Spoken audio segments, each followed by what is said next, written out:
Bonjour à tous, bienvenue sur ce nouveau podcast. La fois passée, je l'avais fait un peu plus pour les jeunes, pour les ados. Aujourd'hui, ça concerne tout le monde. Je vais m'ouvrir un petit peu plus à vous. Spoiler alert, c'est pas pour dénigrer personne, c'est pas pour prendre une partie d'une religion ou d'une autre, parce qu'on va parler un petit peu de tout ça aujourd'hui. Mais je pense que mon expérience de vie fait en sorte d'avoir vécu des choses, parfois difficiles, parfois marquantes. Je voudrais parler aujourd'hui d'influence. Et ça vaut aussi bien pour les plus jeunes et ça vaut aussi bien pour les adultes. Alors, l'épisode n'est pas préparé avec une feuille de notes, puis là, je m'en vais là, j'y ai pensé. Là, il est présentement 7h54 quand je commence l'enregistrement parce que je voulais vraiment le faire aujourd'hui. J'avais pas une petite voix qui me disait Simon, enregistre cet épisode, mais je voulais le faire. Je voulais le faire aujourd'hui. Ça fait un petit bout que j'y pensais. Je l'ai jamais fait avant parce que je pense que c'était pas adéquat sur l'ancien podcast que j'avais. C'était pas pertinent. Là, ça allait un petit peu plus. Comme je vous dis, je veux pas brusquer personne. Je veux pas dire que j'ai la vérité parce que je ne l'ai pas en fait. Je ne veux pas que les gens se sentent attaqués tout simplement parce que c'est pas le but. Si je veux vous attaquer, je vais vous le dire puis vous allez le savoir assez facilement. Donc en gros, moi je suis né dans une famille qui va à l'église, ce n'est pas l'église catholique, c'est l'église évangélique protestante qui m'a amené beaucoup de bonnes choses, hein, pour vrai. Mes meilleures années de jeunesse, d'adolescence se sont passées à l'église avec mes amis, ma famille, mes cousins.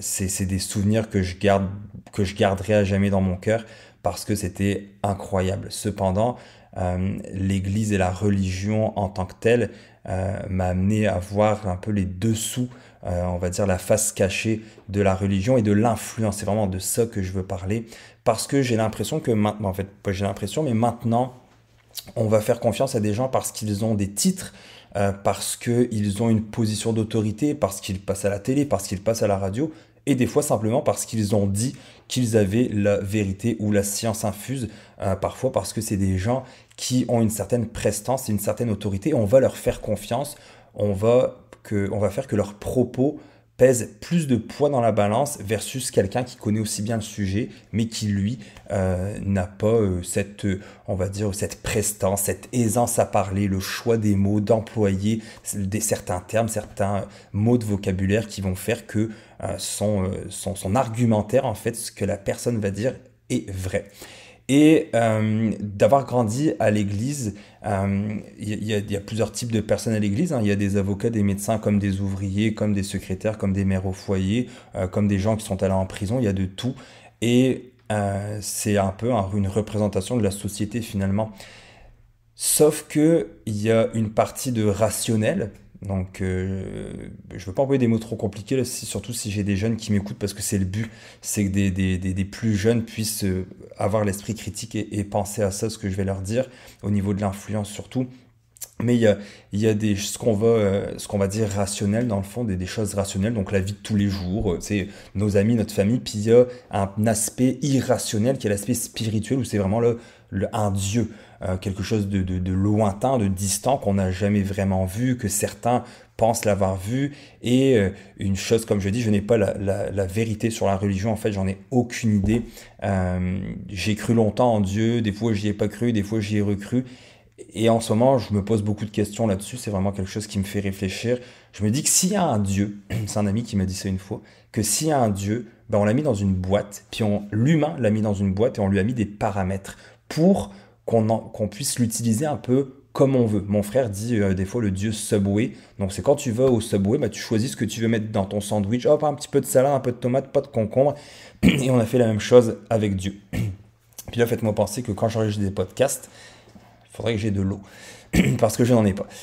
Et j'ai soif, j'ai la gorge qui pique. Donc, en gros, cette influence-là avec Dieu, justement, on l'a mis dans une petite boîte et on en a fait un peu un outil qu'on peut sortir. Donc, à l'église, dans les religions catholiques, protestantes, évangéliques, un peu toutes les religions, les sectes, etc., ben, il y a des gens qui vont là-bas et qui ont besoin d'une béquille. Il y a des gens que leur vie ça va pas bien. Peut-être que vous vivez dans une famille où vous avez le luxe d'aller au restaurant, d'avoir une maison, d'avoir une belle auto, peut-être même une voiture de luxe, une piscine, un peu ce que vous voulez, des loisirs, etc. Puis il y en a que leur vie, bah, c'est nul, c'est plate, c'est de la scrap.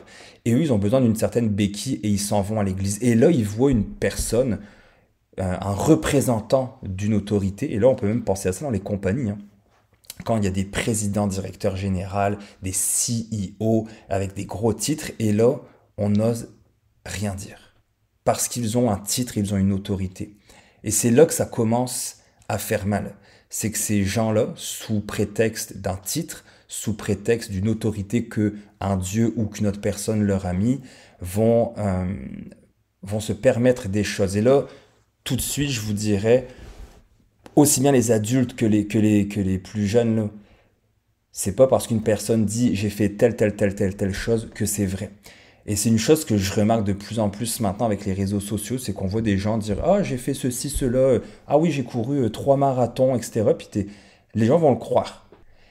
Et je me dis, c'est un exemple bidon que je donne, c'est pas ce que je dis là, mais pour vous imager, et on va faire confiance à des personnes parce que oh bah il l'a dit, ça doit être vrai. Et je dis pas de douter de tout le monde, que tout le monde dit n'importe quoi, mais quand la personne en arrière vend des choses, quand la personne euh, se sert de justement son titre et son autorité pour euh, faire des choses, accomplir des choses, utiliser des personnes, utiliser des services, avoir des passe-droits, c'est là qu'on devrait commencer à se méfier. Si moi j'ai une conversation avec quelqu'un, puis que je lui dis tout bonnement, on a une conversation que je croise un gars, on est en voyage, puis je dis ah oui, cool, là, t'aimes les voitures, ah cool, oui, j'aime aussi cette voiture-là, puis mon but c'est de m'acheter une Porsche, ah présentement j'ai une BM. Bah, j'ai rien à lui vendre à ce gars-là. Je veux dire, je le reverrai pas. Si je lui dis un mensonge que c'est pas vrai que j'ai une BM ou que je veux pas m'acheter une Porsche, ça changera rien. Je suis juste un beau parleur qui voulait faire mon intéressant. Si par contre, je parle à cette personne-là, puis je dis, ah oui, tu sais, je fais ceci, cela, puis ah, au fait, je vends de la formation pour les véhicules, pour comment tu pourrais acquérir un véhicule de luxe un petit peu moins cher. Là, il y aurait un petit problème. Là, ce mensonge serait différent. Et là, ce serait de la manipulation et un usage d'influence qui n'est pas correct. Dans le passé, puis là, c'est des histoires que je vais peut-être vous conter, que vous allez peut-être dire, oh, c'est anecdotique, c'est-à-dire que Simon, c'est qu'il a vécu, mais c'est pas la réalité, c'est vraiment, c'est l'histoire de Simon, mais ça s'arrête là. Mais mes histoires ne sont pas anecdotiques, loin de là. Quand j'étais plus jeune, dans une des entreprises que j'ai travaillé, il y avait un des patrons là-bas, des patrons haut placés dans une grande compagnie, qui lui arrivait en arrière des femmes. Et on était dans un open space, donc à air ouverte, et il arrivait, puis il mettait vraiment ses mains au-dessus de l'épaule, puis il descendait là, hey, comment ça va toi mademoiselle? Et les filles dans cette entreprise-là étaient tout de même assez jolies, vu qu'on travaillait dans la vente. C'était des filles qui paraissaient bien. Et lui arrivait, ce monsieur-là, avec les mains un petit peu plus baladeuses. Et aucune fille n'osait rien dire. Parce que il y avait un rôle, il y avait un titre. Et si tu osais dire quelque chose, tu perdais ta job. Et là, je sais peut-être que les plus jeunes vont dire, ah, moi, ça m'arrivera jamais, une job, il y en a plein partout, mais il n'y a pas juste ta job. Il y a ta job, il y a tes amis, il y a tes habitudes. Et tout ça, ça pèse dans la balance. Il y a qu'est-ce que les autres vont dire? Pourquoi tu es parti? Est-ce que je le dis? Est-ce qu'on va me croire? Et cette personne-là se servait de l'influence. Une autre personne, dans la même compagnie, un des directeurs, alors lui, c'était flagrant, que ce soit dans les parties de Noël, etc. Cette personne-là, c'était vraiment attouchement, puis etc., les mains baladeuses, vraiment solidement avec des employés. Et lui, il s'est fait prendre. Mais il y avait tellement un volume de vente élevé dans la compagnie, il vendait tellement qu'on l'a, qu'on lui a enlevé son titre de directeur, mais on l'a laissé là. Puis les filles, on les mutait. Donc on les envoyait, ah, tiens, toi tu vas aller travailler dans un autre bureau. Oh, toi tu vas changer de province. Parce que c'était un des meilleurs vendeurs. Et tout le monde le savait. Puis on n'a rien dit. Si je vous reparle de l'Église, si je vous refais un parallèle, on nous a mis dans notre tête depuis qu'on est jeune des idées parfois homophobes, des idées parfois racistes, des idées parfois sexistes. Je veux dire, ici au Québec, si vous m'entendez au Québec, on est beaucoup plus avancé au niveau du féminisme euh, qu'en France, par exemple. Il y a des endroits où des femmes n'ont pas encore le droit de parler sur le stage, sur l'estrade à l'église. Ici, au Québec, les femmes peuvent chanter, peuvent parler, etc. Il y a des endroits en France où c'est encore impossible, tout comme il y a certains endroits au Québec aussi. Et, et ce qui se passe avec ça, on parlait tantôt de rationnel, donc ce qui est vraiment réel, vrai, concret, j'ai un verre dans la main, versus irrationnel. Si tu vois, l'irrationnel, c'est un peu, c'est pas réel, c'est pas tangible, on peut pas le tenir avec notre main, on peut pas le voir. Et, euh, et c'est un petit peu ça le problème avec l'Église. Moi, j'ai été, grâce à mes contacts, puis vu qu'on a grandi là-dedans, on était assez connus avec la famille, puis on se tenait avec des gens qui avaient une certaine influence, donc des responsables de la jeunesse, des responsables de l'église, des responsables des chants, bref, des responsables. Et moi, je voyais l'envers du décor parce que ben, mes parents étaient placés aussi là-dedans. Et je voyais des gens parler à des centaines de personnes sur comment bien élever ses enfants. Et ces mêmes personnes-là, une heure après s'être adressées à 100, 200, 300 personnes sur tu devrais faire ceci, tu devrais faire cela, s'en aller battre ses enfants et sa femme, s'en aller diminuer, rabaisser ses enfants, leur dire que c'était des bons à rien. Et là, vous allez me dire, oh Simon, cette personne-là était vraiment pas cool. Mais c'était pas une personne. Je l'ai vécu à plusieurs reprises avec plusieurs personnes. Et là, tu te dis, s'il y a un Dieu, est-ce qu'il existe? Il y a des contextes aussi qu'on va utiliser.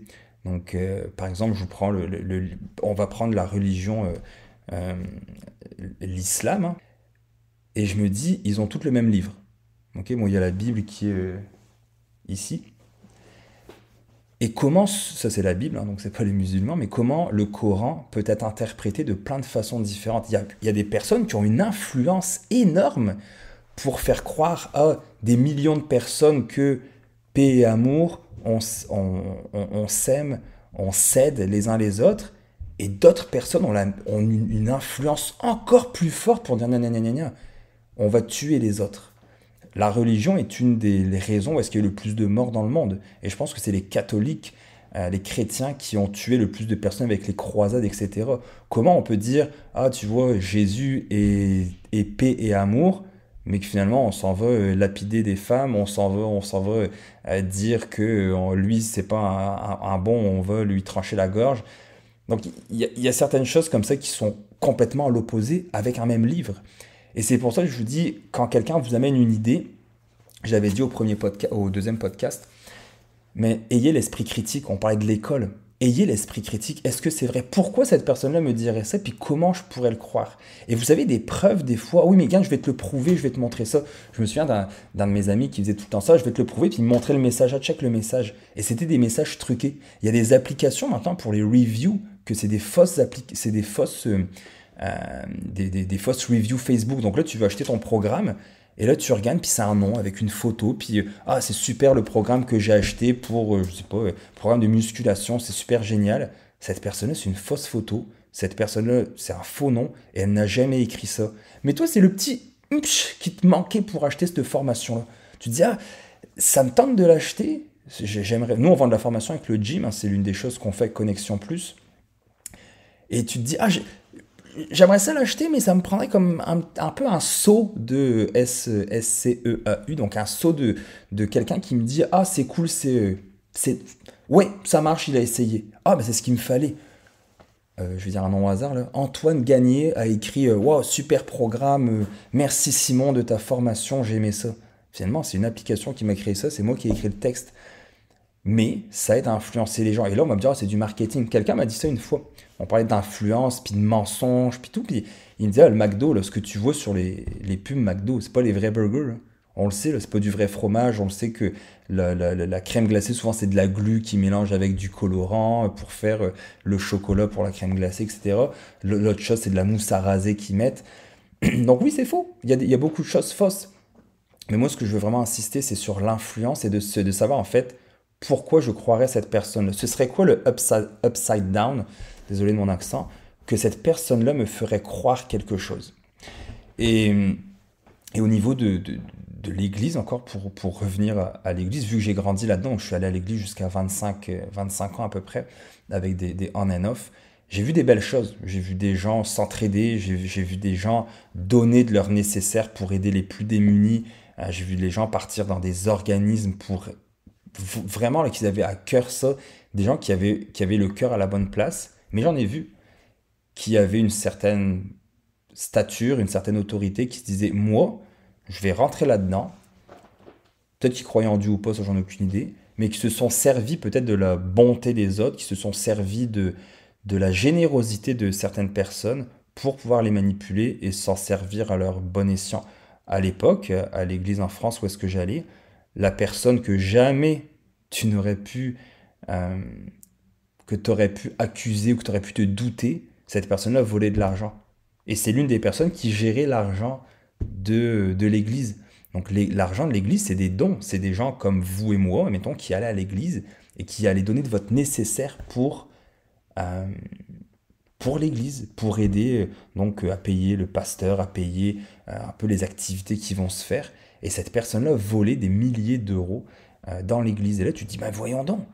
Mais ça arrive, et l'être humain est comme ça. L'être humain, on est rempli de bien, mais on peut être aussi rempli de mal. Il y a des journées où on fait le bien, puis il y a des journées où on fait le mal. Et moi, ce que je te dirais au niveau de l'influence, c'est même au niveau de tes amis.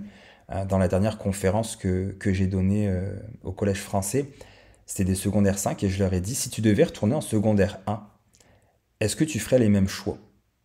Puis j'espère que non, honnêtement. J'espère qu'on apprend de nos erreurs, puis de me dire, est-ce que tu te tiendrais avec les mêmes personnes? Est-ce que tu changerais tes fréquentations? Est-ce qu'il y a des cours où tu te dirais, au lieu de niaiser, je vais peut-être un petit peu plus écouter? Et c'est pareil dans les compagnies. Moi, j'ai des choses qui me sont restées parce que, étant donné qu'il y avait des gens en position d'autorité dans les compagnies, je parlais tantôt du gars qui mettait ses mains un peu baladeuses, on n'osait rien dire. Et à un moment donné, moi j'ai une grande bouche, une grande gueule, comme on dit dans la vie. Et je me suis dit, comment je m'en veux, comment j'ai pu laisser passer ça? Et c'est une rage un peu qui est montée à l'intérieur de moi pendant des années. Maintenant, je suis content d'être entrepreneur et de relever, entre guillemets, de personnes. Bien sûr, j'ai des patrons partout. Mes clients, quand je travaille, j'ai des clients, c'est mes clients, donc c'est mes patrons, on va le dire comme ça. Et je me suis dit, comment j'ai laissé passer ça? Comment j'ai pu me laisser faire à ce point-là? Et c'est des choses qui me rongent encore maintenant à 36 ans, où il y a des jours où je me dis, ah, je me suis vraiment laissé, je me suis laissé avoir, je me suis laissé mal parler. Et des fois, je vais snapper, parce que bah, je suis humain, même si je suis là en m'ouvrant à vous et en peut-être vous donnant des conseils de par mon expérience, mais des fois, je me suis vraiment laissé marcher sur les pieds. Certaines personnes de l'église, vu que moi, mon père était très sévère, si je faisais pas ce qu'il disait, donc par exemple, arrête de parler pendant ceci ou cela, bah, je fermais ma bouche parce que je me dis sinon ils vont aller voir mon père, ils vont en rajouter, puis bah, je vais me faire taper sur la tête. Et je me dis comment j'ai pu laisser des gens euh, me dicter quoi faire. Et mon père ou ma mère, je me souviens plus qui, mais en tout cas quand j'étais jeune, on disait tout le temps, on ne sait jamais ce qui se passe quand les portes sont fermées. Même si tes voisins, tes amis ont l'air d'avoir la plus belle vie, peut-être que le soir ils rentrent chez eux puis qu'ils se font taper sur la tête. Taper littéralement un coup de poing. Peut-être que le père crie sur la mère. Peut-être que c'est la mère qui pète des coches puis qu'elle frappe le père. Ça aussi, c'est des choses qu'on n'entend pas beaucoup, mais qui arrivent. Peut-être que chez eux, ils sont malheureux. Moi, j'ai fait des maisons à l'époque, quand je travaillais, j'allais visiter des maisons, quand je faisais des fêtes d'enfants, où les gens avaient une énorme maison, et que tu rentrais chez eux, il n'y avait rien à l'intérieur. Combien j'ai vu de personnes euh, faire à croire que tout allait bien dans leur vie, super heureux, etc., puis qui rentraient chez eux, puis qu'ils étaient malheureux. On l'a vu, là, des suicides. On voit dans les stars le gars de Linkin Park, justement, que je parlais aussi dans la conférence, qui se sont suicidés, le chanteur de Nirvana, etc., que tu te dis, ils avaient tout. Tu sais, je vais prendre Chester Bennington, donc le gars de Linkin Park. Qu'est-ce que tu veux de plus dans la vie? Je parle au niveau les occidentaux, que tu as une famille, tu as des enfants, tu as la santé, tu as la notoriété, célébrité. T'as inventé quelque chose, tu sais, le chanteur de Linkin Park, ils avaient leur style à eux, ils mixaient le DJ avec une certaine musique, avec du rock, de la guitare, les voix, des musiques entraînantes, mais des musiques douces aussi, ils ont eu un peu de tout. Puis finalement, marche pas. Le mec se suicide. Et c'est là qu'on se dit, on se laisse influencer, on pense que c'est ça le bonheur. Puis là, je rentrerai pas dans les détails du bonheur parce que ça vous appartient. Puis c'est là qu'on devrait se fixer des objectifs de vie et de se dire, mais qui je suis, puis qu'est-ce que je veux. Qu'est-ce que j'aimerais. Tu sais, moi, souvent, je le vois comme ça. C'est de me dire, bon, ben, regarde, je vais faire comme si j'assistais à mes obsèques, à mon enterrement. Qu'est-ce que j'aimerais qu'on dise de moi? Qu'est-ce que j'aimerais que ma femme, là, ma mère, ma fille, s'ils parlent devant tout le monde, puis que je suis là dans le cercueil, qu'est-ce que j'aimerais qu'on dise de moi? Puis je pense que ça me ramène un peu à la réalité, parce qu'on va tous mourir, hein, ouais, yeah. Puis de me dire, qu'est-ce que je veux qu'on dise de moi? qu'est-ce que je veux être pour eux en fait? Pas qu'est-ce que je veux qu'ils disent de moi en fait, mais qu'est-ce que je veux être pour eux? Qu'est-ce que je veux laisser à ces gens-là? Qu'est-ce que moi je veux avoir accompli? Puis ça devrait tourner, ça devrait être notre point de départ en fait pour savoir un petit peu c'est quoi nos objectifs. Puis ce qui compte, j'ai eu beaucoup de choses dans la vie, j'ai eu beaucoup de choses et j'ai eu beaucoup de chance. Et ce qui compte maintenant, c'est la famille, quelques amis proches, plus des partenaires, puis femme, mari, enfant. À part ça, la vie, c'est des choses nice à avoir, c'est des nice to have, mais c'est pas des must have. C'est pas ça qui va faire que je suis heureux ou pas dans la vie. J'ai débordé de mon point principal. Mais pour en revenir à l'influence, puis je vais faire plusieurs épisodes là-dessus parce que c'est un sujet qui me tient beaucoup à cœur, euh, puis qui me met encore dans des états de regret puis de remords en me disant j'aurais jamais dû laisser passer ça. Il y a des choses que j'ai vues puis que j'aurais dû agir sur le coup puis dire c'est pas correct ça. Puis tu sais, même anonymement, d'envoyer une lettre au RH pour ça, peut-être que j'aurais dû le faire. C'est facile à faire, même si peut-être ça n'aurait pas bougé. Bah, j'en envoie une deuxième, puis une troisième. Puis est-ce que ça se fait de mettre une caméra cachée vidéo pour prendre cette personne-là? Peut-être. Peut-être. Est-ce que ça se fait de l'enregistrer à son insu? Là, je suis pas sûr, il faudrait que je demande à un avocat, mais je pense qu'on a le droit. Même si c'est pas retenu en cours, par exemple, si admettons ça se rend là, bah peut-être comment ça fera bouger les choses. Et je vous dis, là, je parle un petit peu de religion, mais on se fait influencer par des gens qui ont des titres. Moi, je me souviens qu'une fois, euh, ma mère m'avait dit une chose sur à l'époque, là, sur les homosexuels. Puis moi, je travaillais avec un homosexuel. Mon partenaire était un homosexuel. Puis j'ai été longtemps, j'ai été homophobe, mais longtemps, parce qu'on me l'avait dit. C'est Ricky Gervais qui dit ça.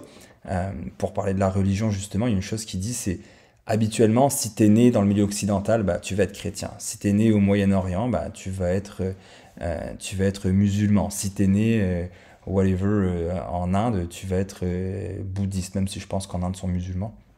Mais bref, tu nais un peu, tes parents, tu nais dans une secte, bah, il y a de fortes chances que tu crois au dieu de la secte ou au dieu avec un X à la fin de la secte.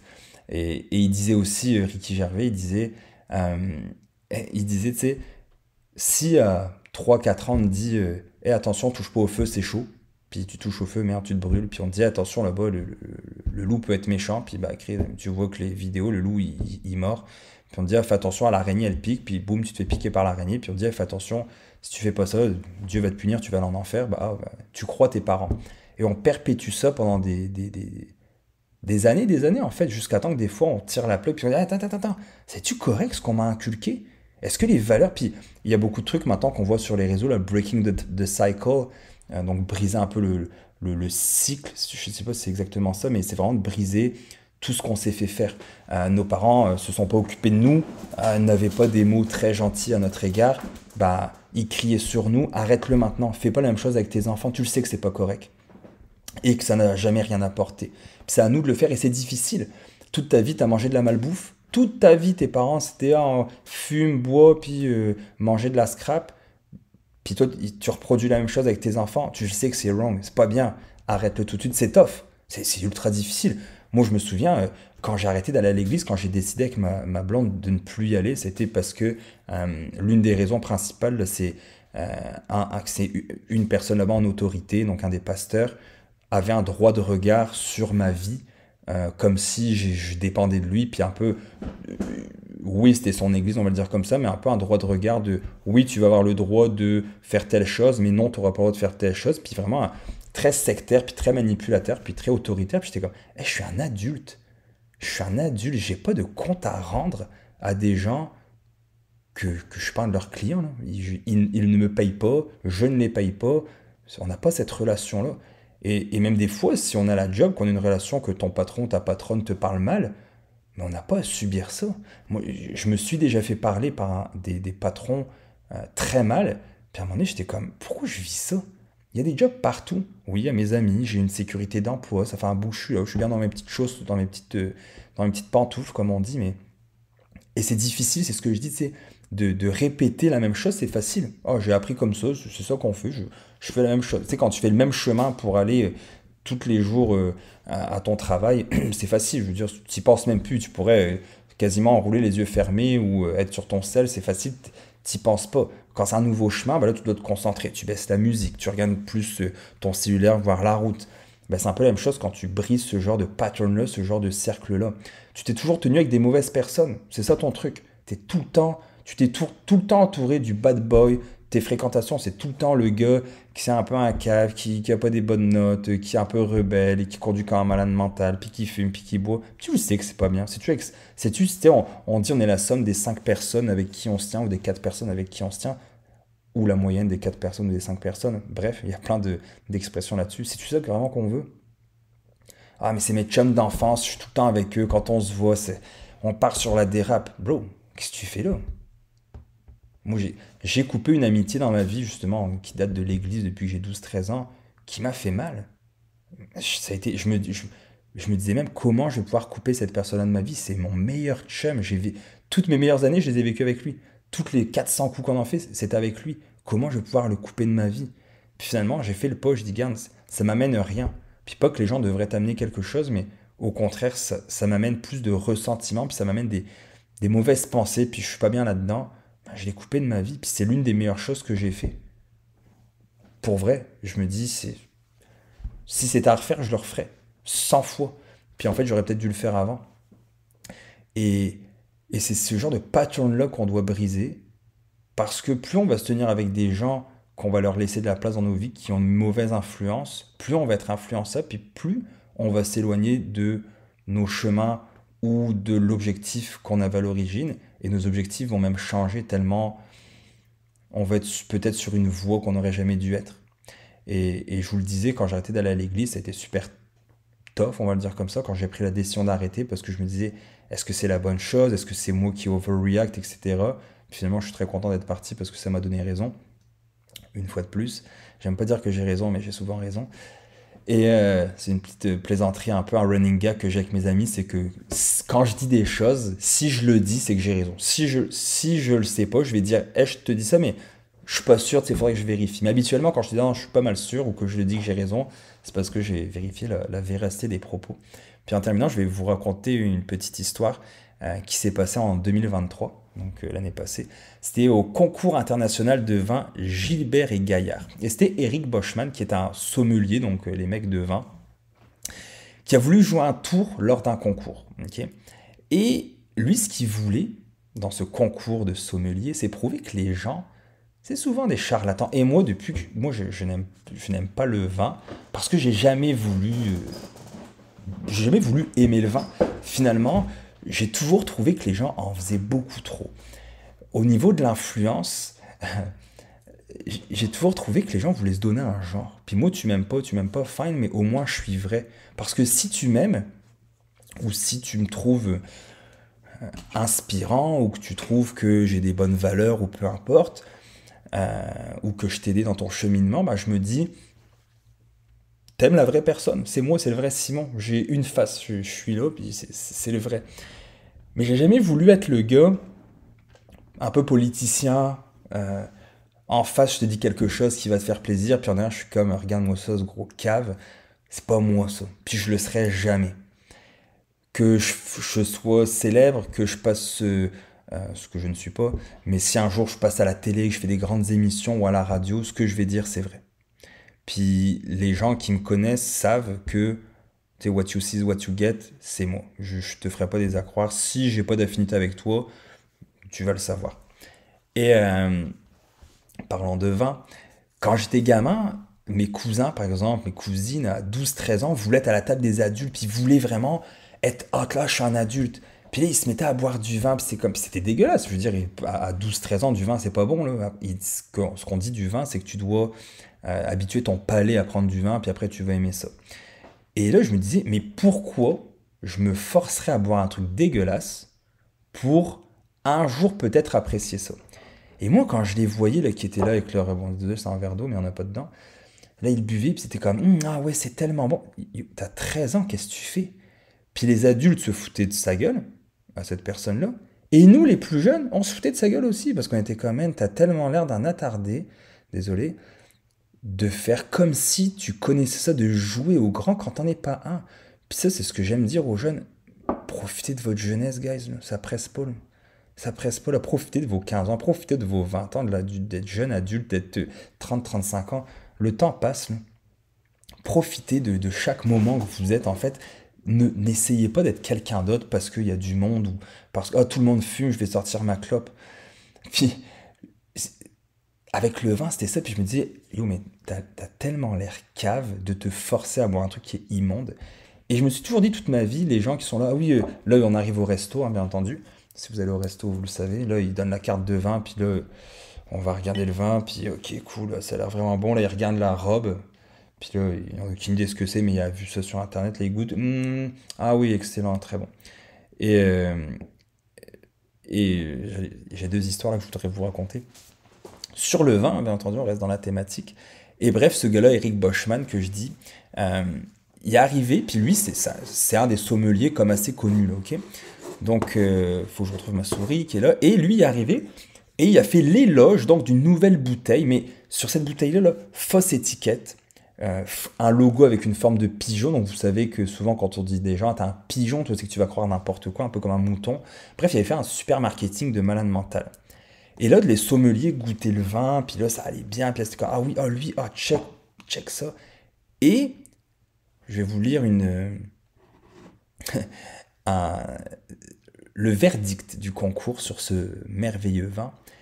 Robe rouge grenat vif, nez timide, donc nez, le nez, hein, nez timide associant fruits à noyaux, groseille, chêne discret, bouche suave, nerveuse et riche en jeunes effluves nets qui promettent une jolie complexité.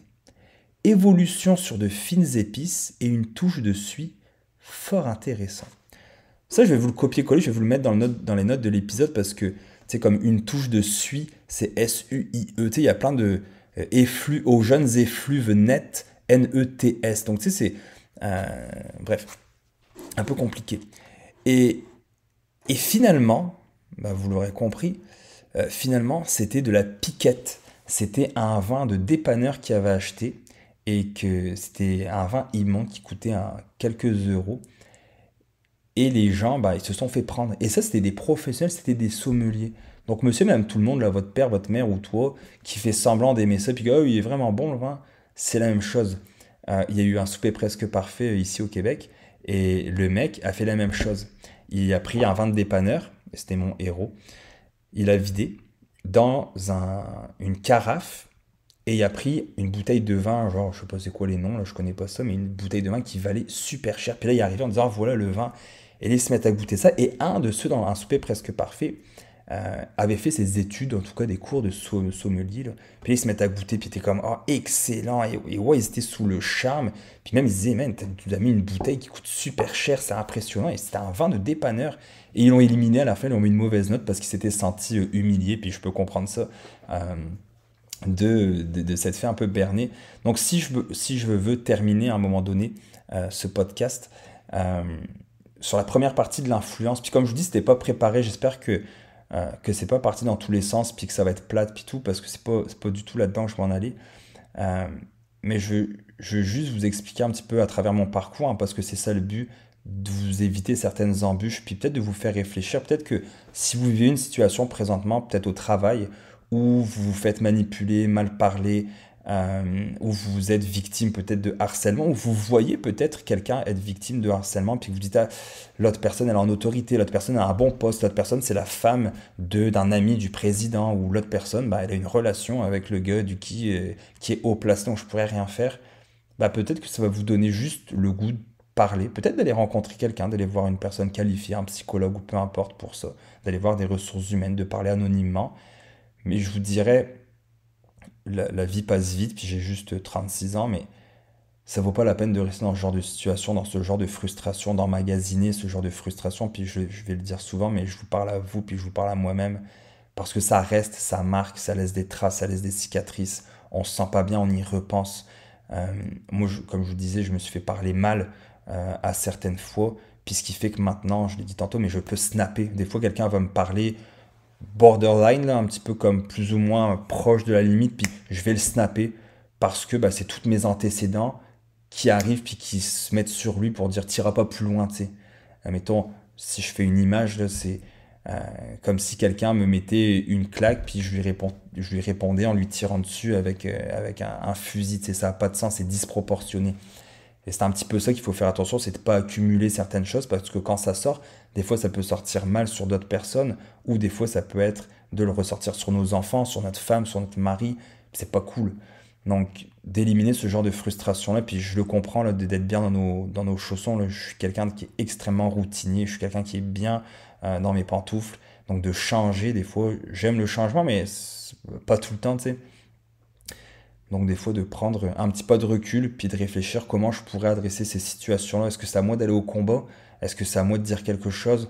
Tu sais, on le voit là dans les rames de métro, par exemple, en France, etc. Des personnes qui se font agresser, puis il y a plein de monde, puis personne ne dit rien parce qu'il se dit, ah, mais lui il va bouger, ah ben ouais, mais si je bouge, lui il va peut-être m'aider ou pas, je vais attendre que les autres bougent, et finalement, personne ne fait rien, puis la personne se fait tuer, tu sais. Puis on veut pas arriver là. En tout cas, moi, c'est vraiment pas un truc où je veux arriver. Je veux pas toujours être au combat parce que je suis allé beaucoup de fois confronter des gens en autorité.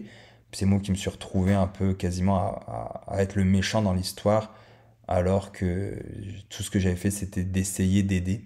Donc, il faut faire attention comment on s'y prend. Je pense qu'il faut demander conseil, il faut prendre un pas de recul, il faut pas agir sous l'impulsion.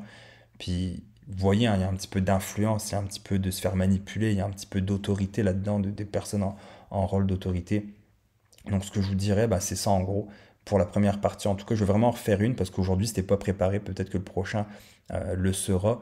Mais si t'es jeune, si t'es moins jeune, on vit tous de l'influence. Faites attention avec qui vous fréquentez, tu sais. Qui vous fréquentez dans votre vie, qui vous laissez rentrer dans votre vie. Ça, c'est un truc qui est vraiment important, surtout une fois que vous commencez à avoir votre maison, votre famille, vos enfants. Qui je fais rentrer chez nous? Où est-ce que je mets mes enfants? Où est-ce que je les envoie? Avec qui je les envoie? Ce coach-là, est-ce que c'est une personne de confiance? Est-ce que je laisserai mes enfants le prendre puis les amener? On l'a vu là, dernièrement, le prof d'arts martiaux là, au Québec là, qui avait 68 enfants de harcèlement sexuel et attouchement, etc. Puis il amenait les enfants à la ronde tout seul, les parents disaient rien. Puis je suis comme, parce que c'était sensei, je sais pas trop quoi. Puis je déborde, man, que je parle beaucoup dans le milieu des arts martiaux, ce sera pour notre podcast. Ce sera pour notre podcast. Je vais me le noter par contre tout de suite parce que je veux en parler. C'est important. Surtout, moi en étant coach avec les enfants, par exemple, c'est vraiment une chose qui me tient à cœur. Je vais me le noter. Vous voyez comment je tiens à vous. Mais voilà, pour aujourd'hui. Pour aujourd'hui, c'est assez. Pour aujourd'hui, c'est assez. Je veux pas déborder trop.